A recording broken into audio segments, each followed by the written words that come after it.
There are three ways of learning.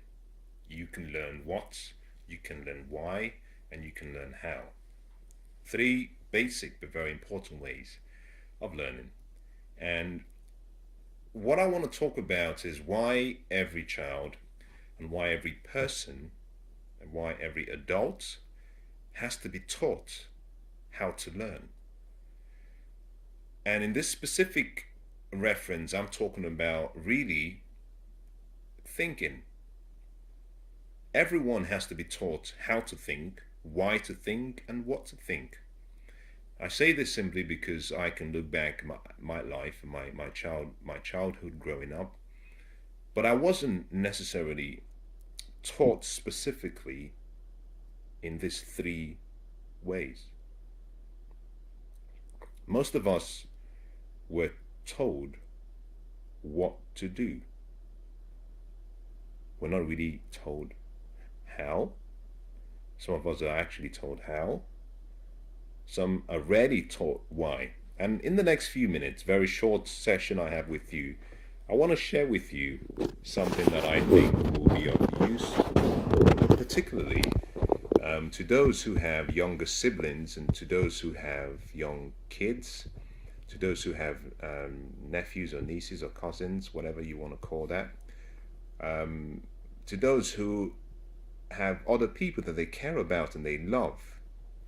Because what I want to share with you is something that I wish I was taught at a young age. Understand something, that all of the knowledge you have and all of the understanding you have today is based on what you learned in the past. Your life today is based on the decisions and the actions that you made in the past. The decisions you're making right now will decide the future that you have. And our decisions create our future. If there was one secret to success that I could share with you or that I could give you, it would be this. Well, to start with, there is no secret to success, but if there was one secret I could give you, I would say that the power of choice is the most important asset you have and the most important gift you have. And that to change your life, you have to embrace the power of making good decisions. Decisions create your life.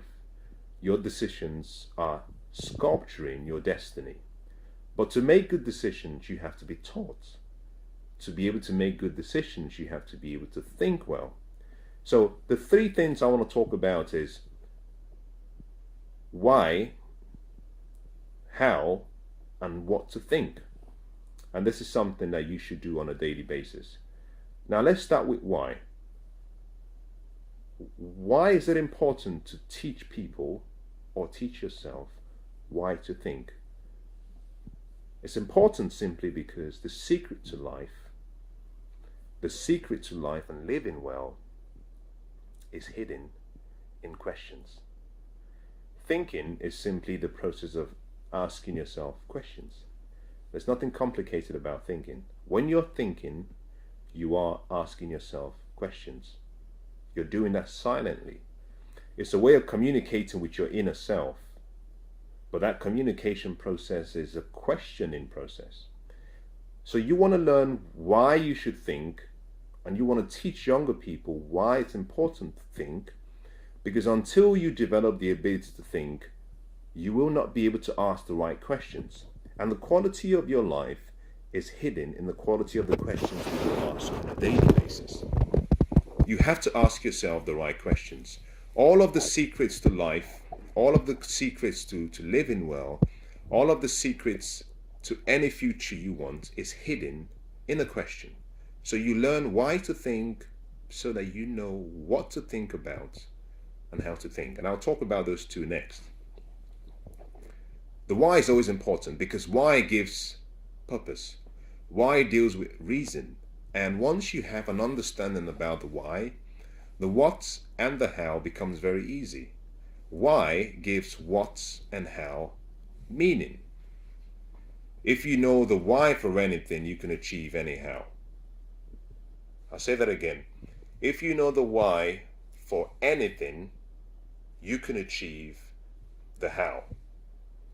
The how and the what's come running towards you once you know the why. Without purpose, life has no meaning. So once you have an understanding about the why of anything, including thinking, the answers become known. Now, the second thing you want to teach and you want to learn is what to think about. Because we live in a world now where if you don't control what you're thinking about, the media will control it for you. Your environment, the influences you have will control it for you. If you walk out of your door, as you walk down the street, your eyes is drawn to so much images and pictures and content. And subconsciously, whatever you see controls your focus. Whatever you hear controls your focus. Your focus controls how you feel.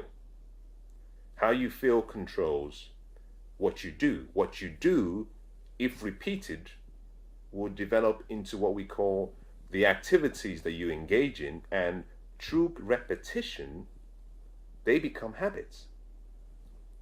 Your habits develop into forming an attitude you have, a philosophy you have towards life.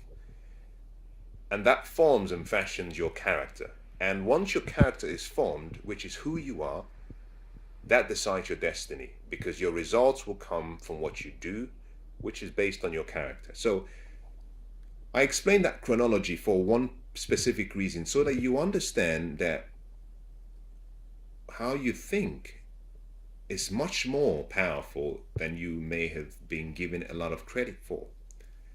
All of life's answers are hidden in how you think. And I can't remember who it was that says, I believe it was Einstein that said, thinking is the hardest thing that there is, and that's why very few people do it. And that is true. Most people avoid thinking because it's not a very easy process, but it's fundamentally important. The quality of your life will depend on the quality of your thoughts. So you want to learn what to think about, and this is what I want to give you. You have to learn what to think about, and you've only got to focus on this. You want to think of things that are good, things that are pure, things that are right, things that are edifying, things that are noble, things that are worth celebrating. All of these positive things will help you fashion for yourself a positive attitude towards life. And as you already know, your attitude is the one thing that you can control. It's the one thing that you have complete control over. In most cases, your attitude is more powerful than abilities. As a matter of fact, you might have an IQ that is very high, but in most institutions and most businesses and most walks of life and most relationships, your attitude gets you much further than your ability. Your abilities and your skills and your talents get you so far, but your attitude is what gets you going, but also what keeps you going. So you want to be careful about what you think, because if you focus on thinking about things that are disempowering and things that are not edifying, then that changes your life. You can choose to feed your mind with mental candy, or you can feed your mind with good mental food. Positive information and edifying information really relate to, good mental food. Things that are empowering, things that inspire, educate, encourage, nourish. Those are good. Those are things that are good, and you want to think on those things. Anything that is disempowering, anything that creates a lack of self-belief, anything that creates doubt, fear, worry, you want to train yourself not to think about those. And the reason it's so important is this. For every negative thought you have, or that you allow to come into your mind, you need almost 20 positive thoughts to displace that one negative thought. You cannot get rid of a thought. It's impossible, because the mind always moves towards its currently dominant thoughts. What you can do is you can displace a thought with another one. So if I said to you, in the next 30 seconds, whatever you do, do not think of a red Ferrari. Whatever you do, don't think about a red Ferrari. Don't see it, don't feel it, don't smell it, don't taste it. Whatever you do in the next 30 seconds, do not think about a red Ferrari. Now, whilst I've been saying that, what have you been thinking about? A red Ferrari. Reason? Your mind moves towards a dominant thought. Now, whilst we've been talking about the red Ferrari, if I happen to have said to you what you would do if someone gave you a really nice dress, a blue jeans, a nice blue shirt, what would you do? Would you wear it? Now, do you notice something has happened already? You've already let go of the red Ferrari thoughts and you've moved towards another thought, which is about a dress, a jeans, a pair of jeans, a shirt that is blue. And that is the way you get rid of a negative thought. To get rid of one negative thought, you need about 20 positive thoughts. And that means that you need so much effort, but also so much energy. You invest so much time. And the best way to save all that time, energy, and focus is simply protect and stand guard at the door of your mind by choosing what you think about. It's much easier to stop the negative thoughts from coming in than it is to flush all the negative thoughts out. Now, finally, how to think. Very important. We've talked about why, we've talked about what. Now, how? How do you think? Thinking and quality thinking it doesn't come by instinct. It's a learned habit. It's something we all learn. And it's something we never stop learning. Every day we get better. Now, how do you think? We'll go back to the whole point about questions. You choose how you think by the quality of the questions and the type of questions you ask, but also who you ask. So you must train the people you love. You must train yourself on how to think. You think positively. That is how to think. You think empowering. That's how to think. You think optimistically. That's how to think. You think by asking good questions. You think by getting rid of a vocabulary that deals with negativity, a vocabulary that deals with disempowering words like I can't, I'll fail, not possible. You start replacing those with I can, I will, no problem. You start putting in words that change think about it this way. Your mind is like an airport, and every day you have various planes landing in your mind. And one of the ways of training yourself on how to think is simply to ensure that you have very carefully laid out a plan for all of the thoughts to come in, successfully land, and successfully leave or depart from the airport of your mind. And so how you think is important, because how you think decides how you feel. And I've gone through the chronology already, and I don't intend to go through it again. But let me say this, that until you get really skilled at how to think, your life will be miserable, very miserable. Most people are almost victims of how their mind works. They just cannot control the mind because they haven't been trained on how to think. Something negative happens, something bad happens, and all they can think about are the possibilities of things falling apart. Your mind is the most important asset you have. And this is how to think. This is me giving you a clue now. Your mind is the most important asset you have. You've got to understand how the mind works. The mind has a number of particular functions and tasks it can do. But it serves you. Remember that your mind serves you. One of the functions of the mind is the mind can take an experience and it can shrink the experience. It can make it so small and insignificant. It can also take the same experience and it can maximize the experience. So your mind works as what I will call a resizing tool. What does that mean? It means that your mind will receive anything you give it and it would maximize or minimize the impact it has. If you've ever I'll give you a good example. A couple of days ago, I received an email. The email wasn't well worded. It was worded in such a way that it could have been,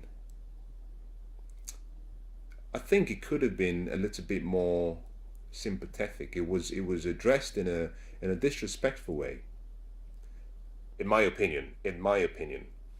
Now, reading that email, I had a choice.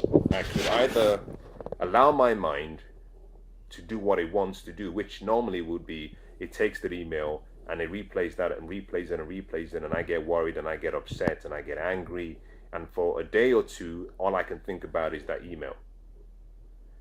Now, it's taken an experience and it's maximized it. Or I could do what I did, which was to discipline my mind to take that same experience and shrink it. And I shrunk that thoughts that I had to such a small extent, and I pushed it so far away from me in my mind, so far away to the point where, had I not mentioned it now, it has no impact on me because I chose not to give it power. See, nothing has any meaning in life except the meaning you give it. You know, nothing is neither good or bad, but thinking makes it so. I chose not to use my mind to resize. I used my mind to shrink that experience. Similarly, you know, you may have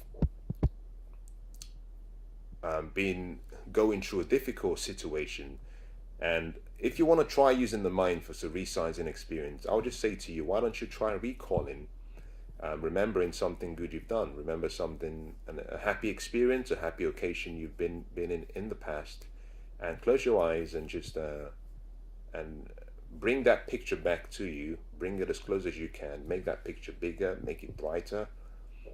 If there are conversations that happen and it was a motion picture or an events that happened, remember the words that were shared, remember the experiences, remember how happy you felt.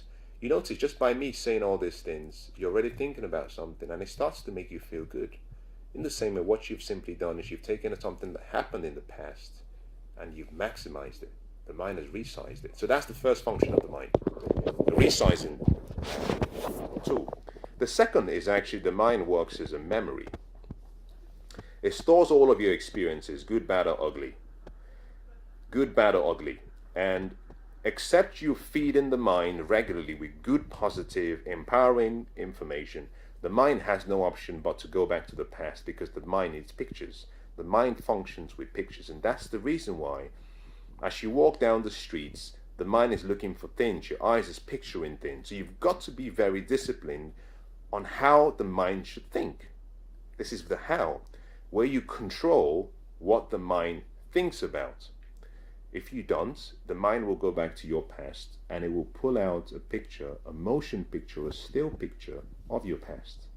It could be a bad experience, it could be a good experience. In most cases, the mind is normally drawn to a negative experience. So you train your mind by trying to discipline yourself in how to think, by focusing on things that are positive, empowering, things that you've done in the past that were successful. The final part of the mind is the mind has an imagination. This means you can create any future you want. Now, I talked about how to think. That's what I've been trying to explain, and I've gone on for much longer than I should. But this is the most important part of the whole talk on how to think. Your imagination is what you use to create the future. Through your imagination, you create dreams and visions and goals. And so your future is dependent on how well you can use your imagination. You've heard the saying before, what you see is what you get, and that is true. That is not necessarily what you see with your natural eyes. That is what you see in your mind's eye is what becomes a reality in your physical life. You bring it into reality. So if you can teach your mind on how to think, it means your mind is simply focused on things that are good, things in the future, your dreams, your goals, rather than it going and thinking about mistakes you've made and failures you've had and fears and worries. If you can train your mind and train yourself and train the people you care about and you love in these three ways: why to think, how to think, and what to think about, I believe that you can radically change your life, and you can make this journey through this glorious experience that we call life. We can make it such a remarkable and memorable experience. Goodbye.